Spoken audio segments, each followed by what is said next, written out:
Je pense que si j'y ai participé, c'est parce que j'en attendais effectivement un plus. Je ne l'ai pas à proprement parler organisé, mais quand on a fait appel à moi, j'ai jugé que je pouvais apporter quelque chose. J'espère l'avoir apporté d'ailleurs. Et j'ai le sentiment, mais il faudrait peut-être poser la question aux gens qui y ont participé, que les gens seront sortis, pour certains d'entre eux du moins, avec un savoir, ou comme l'a dit d'ailleurs Wassila Tamzali, avec un questionnement qui est plus profond que celui qu'ils avaient peut-être en arrivant ici. Voilà. Mon Dieu, je pense que je n'ai pas de leçon à donner aux Algériennes. Elles vivent une situation que personnellement, moi je ne vis plus parce que précisément je la trouvais insupportable. Et donc je ne me sens pas en position de leur faire la moindre leçon.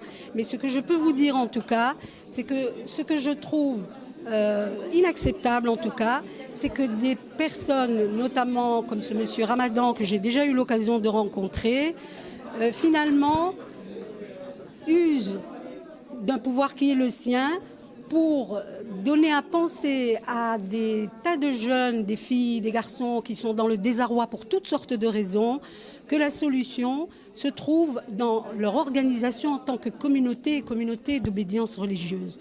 Je trouve que c'est régressif, que c'est contre-productif et que, en fait, ce qui est important, c'est d'exister en tant que citoyen avec la plénitude de tous les droits, je l'ai dit ce soir, accordés aux citoyens, tout en étant bien au clair avec le fait que les communautés continuent d'exister de manière informelle et que les gens continuent d'y appartenir ou de les quitter librement.